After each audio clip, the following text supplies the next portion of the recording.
अल्जेब्रामधलं सगळ्यात महत्त्वाचं छान असं जे स्किल आहे ते आहे सेटिंग इक्वेशन्स. तुम्हाला जेव्हा एखादी सिच्युएशन दिली जाते आणि तुम्ही त्याच्यावरून एखादं समीकरण बनवता, you form an equation out of it, आणि त्यानंतर त्या इक्वेशनला जेव्हा तुम्ही सॉल्व करता त्यावेळी तुम्ही अल्जेब्रा हे रिअल लाईफमध्ये अप्लाय करायला शिकता. खूपदा वर्ड प्रॉब्लेम्स मुलांना न जमण्याचं कारण आहे की त्यांना दिलेल्या सिच्युएशनमधून, दिलेल्या क्वेश्चनमधून इक्वेशन तयार करता येत नाही. एकदा का इक्वेशन बनली की सॉल्व करणं सोपं आहे, बट इक्वेशन बनवताना तुमच्या बुद्धीचा कस लागतो. चला आज आपण सेटिंग इक्वेशन्स हे स्किल चांगलं करूया. आपल्याला एक सिच्युएशन दिलेली आहे आणि त्याला आपल्याला एका इक्वेशनमध्ये कन्वर्ट करायचं आहे. सो आपण एकदम सोप्या प्रश्नांपासून टफ क्वेश्चन्सकडे जाऊ जेणेकरून आपला कॉन्फिडन्स वाढेल. So the first situation is a number multiplied by 4 gives 32. जेव्हा तुम्ही एखाद्या नंबरला 4ने मल्टिप्लाय करता त्यावेळी जो रिझल्ट येतो तो 32 असतो. So let's say that number is x. आता ऑपरेशन काय सांगतं आहे की ह्या नंबरला आपल्याला 4ने मल्टिप्लाय करायचं आणि हे केल्यानंतर जे काय आन्सर मिळतं दॅट इज 32.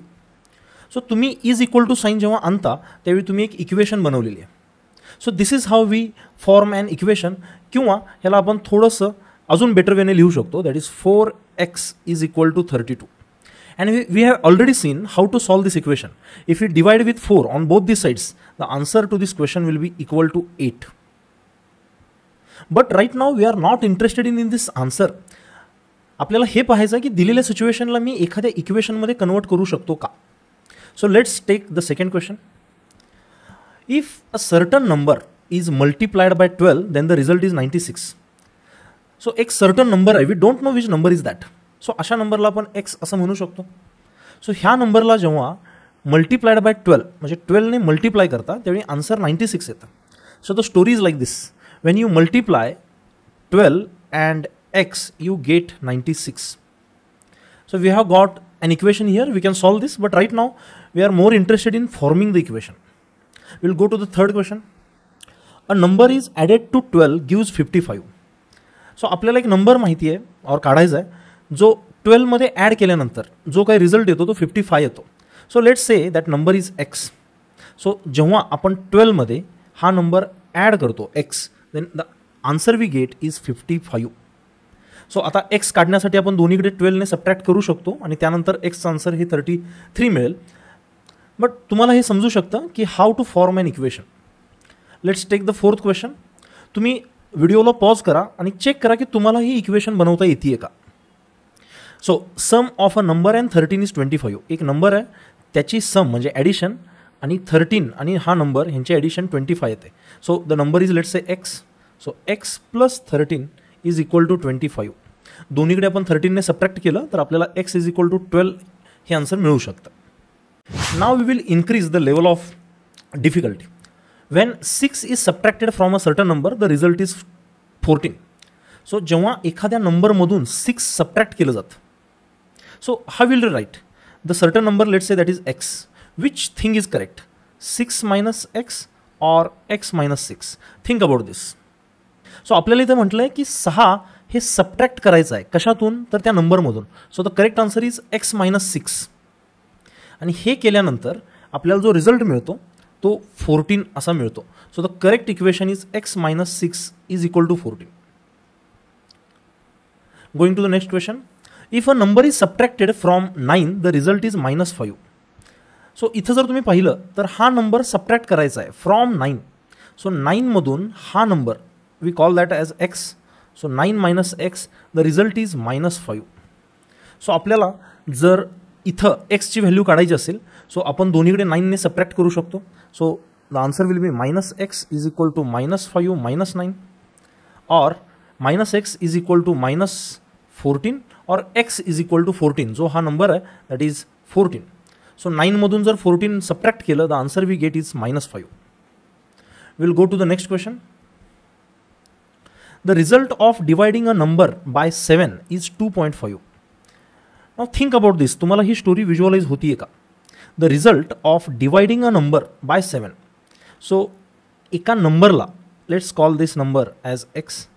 ह्याला dividing a number by 7 म्हणजे ह्या x नंबरला 7ने डिवाइड केल्यानंतर जो काही रिझल्ट येतोय is 2.5. So x upon 7 is equal to 2.5. जर इथं असं असतं की the result of dividing 7 by a number, तर आपल्याला 7ला एक्सनं डिवाइड करून 2.5 आलं असतं. सो नेक्स्ट ह्याचा आन्सर काढण्यासाठी आपण दोन्हीकडे 7नं मल्टिप्लाय करू शकतो and we can find this answer. Last question. If 28 is divided by a certain number, the result is 4. So what is the question? 28 is divided by a certain number. The certain number we can say that is x. So 28 ला जेव्हा ह्या नंबरने x ह्या नंबरने आपण divide करतो, the result or is equal to what happens is equal to 4. So 28 ला जेव्हा 7 ने डिवाइड करतो त्यावेळी आन्सर 4 येतं. So the answer to this question is 7. और आपण दोन्हीकडे x ने मल्टिप्लाय करू शकतो, त्यामुळे x आणि x कॅन्सल होईल. The answer is 28 is equal to 4 into x. दोन्हीकडे आपण 4ने डिवाइड करू शकतो. सो दोन्हीकडे जर आपण 4ने डिवाइड केलं, सो हा 4 कॅन्सल होईल. So x is equal to 28/4 and the answer will be 7. We will take some more examples. आता आपण थोडी डिफिकल्टी वाढवलेली आहे. Now think about these situations. The first question, when 5 is added to 4 times of a certain number, the result is 57. What is the number? So what they are saying, 5 जेव्हा आपण add करतो कशामध्ये, तर 4 times अ certain number. एक number आहे, we call that as x, त्याचा 4 times म्हणजे 4x.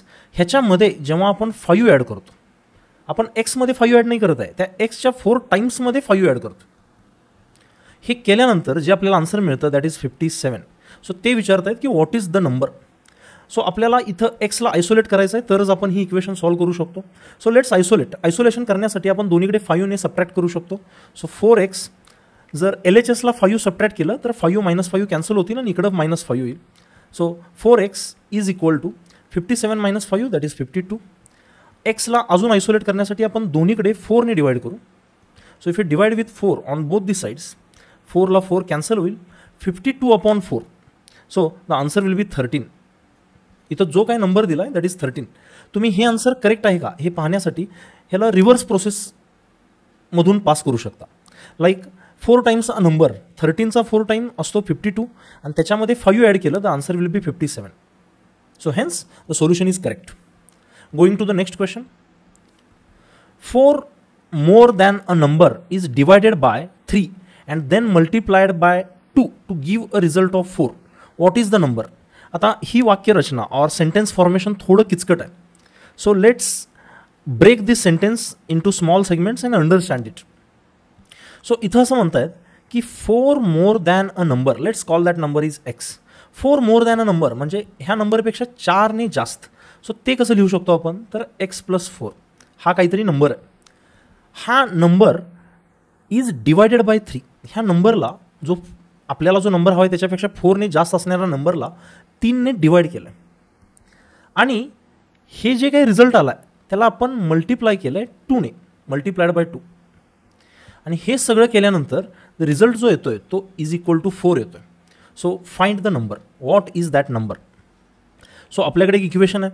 ह्या इक्वेशनला सॉल्व करण्यासाठी आपण एक्सला आयसोलेट करू शकतो. So let's think about this, how we can isolate this x. आपण दोन्हीकडे जर 2ने डिवाइड केलं तर हे 2ला 2 कॅन्सल होईल आणि इथं आन्सर येईल 2. So the result will be x + 4/3 is equal to. ह्या 3ला सुद्धा काढून टाकण्यासाठी, जेणेकरून फक्त x + 4 शिल्लक राहील, आपण दोन्हीकडे 3ने मल्टिप्लाय करू शकतो. So this 3 and 3 will be cancelled out आणि लेफ्ट हँड साईडला डावीकडे x + 4 उरेल आणि उजवीकडे 2 × 3 दॅट विल बी 6. आता तुम्ही दोन्हीकडे 4ने सबट्रॅक्ट करू शकता किंवा एखादी सेंटेन्स फॉर्म करू शकता की 4 मध्ये किती ॲड केल्यानंतर 6 येतं. So the answer to this question will be equal to 2. So 2 पेक्षा 4ने जास्त म्हणजे 6. 6ला जर 3ने डिवाइड केलं तर आन्सर येतं 2 आणि त्या 2ला 2ने मल्टिप्लाय केलं तर आन्सर येतं 4. So the result we have obtained is correct. So now we are going to apply this skill to real life problems. So the first situation we have here is 2 competition winners are to share a prize of 30,000. If one winner receives twice as much as other, how much will they each receive? So question असा आहे की एक race आहे, त्याच्यामध्ये unfortunately 2 winners आलेत. 2 विनर्सला हे price equally वाटलं नाही जाणार आहे. एकाला जर काही अमाऊंट मिळाली तर दुसऱ्याला त्याच्या डबल मिळणार आहे. सो ज्याचा चेहरा पडला आहे, समजा त्याला जर x एवढी अमाऊंट मिळाली, सो ज्याचा चेहरा खुल्ला आहे त्याला आपण म्हणू शकतो की त्याच्यापेक्षा डबल अमाऊंट मिळेल. मग टोटल अमाऊंट किती आहे तर 30,000. ह्याचा अर्थ ह्या दोन ज्या अमाऊंट्स आहेत एक्स आणि 2x ह्यांची बेरीज और ह्यांची ॲडिशन ही 30,000 असली पाहिजे. So here we have formed an equation. So x + 2x that is 3x is equal to 30,000 आणि दोन्हीकडे जर आपण 3ने डिवाइड केलं so the answer will be 10,000. So जो काही कमी अमाऊंट मिळणार आहे ज्याला he has received an amount of 10,000 rupees and the second person or the big winner has got an amount of double of that is 20,000 rupees. So हा question एवढा अवघड नव्हता पण सिच्युएशन तुम्हाला थोड्याशा टफ वाटू शकतात. तुम्हाला फक्त त्यांना इक्वेशन्समध्ये कन्वर्ट करायचं आहे. Then solving that equation is very easy. Again we have one more situation here. The second situation, a rectangle of perimeter 74 centimeter is 7 centimeter longer than it is wide. Again थोडी किचकट वाक्यरचना आली आहे. So तुम्हाला असं म्हणतात की एक रेक्टँगल आहे त्याचा पेरिमीटर 74 सेंटीमीटर आहे म्हणजे ह्या सगळ्या साईड्सची बेरीज ही 74 सेंटीमीटर आणि तो 7 सेंटीमीटरनं लॉंगर आहे जेवढा तो वाईड आहे. म्हणजे जेवढा तो रुंद आहे, समजा रुंद तो x आहे त्याच्यापेक्षा तो 7 सेंटीमीटरने लांब आहे. सो हे जर रुंदी जर x असेल और ब्रेथ जर x असेल, विड्थ जर x असेल तर length is 7 centimetre longer than it's width. मग ही पण साईड x असेल आणि ही साईड x + 7 असेल आणि त्यामुळे जर आपण ह्या सगळ्यांची ॲडिशन केली तर ह्या सगळी टोटल लांबी जी येईल, टोटल लेंथ जी येईल, ज्याला आपण पेरिमीटर असं म्हणतो. So we can write it like first we'll take this side that is x + 7. So if you collect the like terms x x x x so it will be 4x आणि 7 + 7 that will be 14 is equal to 74. आपण दोन्हीकडे जर 14 ने subtract केलं तर 4x left hand साईडला 0 उरेल आणि राईट हँड साईडला 74 - 14 or we can write this as 60. So 4ला कितीनं मल्टिप्लाय केलं की 60 येतं. So the answer is 15 centimetre. So याचा अर्थ ह्याची विड्थ ही 15 सेंटीमीटर आहे आणि ह्याची लेंथ ही 15 + 7 that is 22 centimetre. Now we are in position to solve this question. A father is 4 times as old as his daughter. So फादरचं age हे डॉटरच्या एजपेक्षा 4 times मोठं आहे. मग तुम्ही जर फादरचं एज हे x म्हटलं तर डॉटरचं x/4 मानावं लागेल, 4 टाइम्सनी लहान. और you can make it simpler. तुम्ही डॉटरचं एज जर x म्हटलं तर फादरचं 4x असेल. सो तुम्ही दोन्हीपैकी काहीही पकडू शकता आणि इक्वेशन सॉल्व करू शकता. It will not change the answer. So will go like this. डॉटरचं एज हे x आहे तर फादरचं त्यापेक्षा 4 टाइम्सनी जास्त आहे दॅट इज 4x. त्यानंतर असं म्हणतात in 5 years his age will be 3 times her age at that time. म्हणजे फादरचं एज आत्ता 4x आहे पण 5 वर्षानंतर ते 4x + 5 असेल आणि डॉटरचं एज हे आत्ता x आहे पण 5 years नंतर ते सुद्धा 5 ने वाढलं असेल आणि हे जे काही टोटल एज आहे ते असं म्हणतात की ह्या एजपेक्षा 3 टाइम्सनं जास्त असेल. So it will be greater than 3 times. So याचा अर्थ असा की 4x + 5 ही जी काही टर्म आहे it is 3 times larger than x + 5. So if you simplify this equation, you will get this answer. I want you to pause this video, try it out आणि मला हे answer कमेंटमध्ये सांगा. आय होप तुम्हाला हे लक्षात आलेलं आहे की how to form an equation from the given situation. Equation पुढं सॉल्व करणं एवढं अवघड नाही आहे. तुम्ही हे ब्रॅकेट्स ओपन करून दोन्हीकडे लाईक टर्म्स एकत्र आणून भरपूर गोष्टी करून एक्सचा आन्सर काढू शकता. But the real skill is to convert this situation into an equation.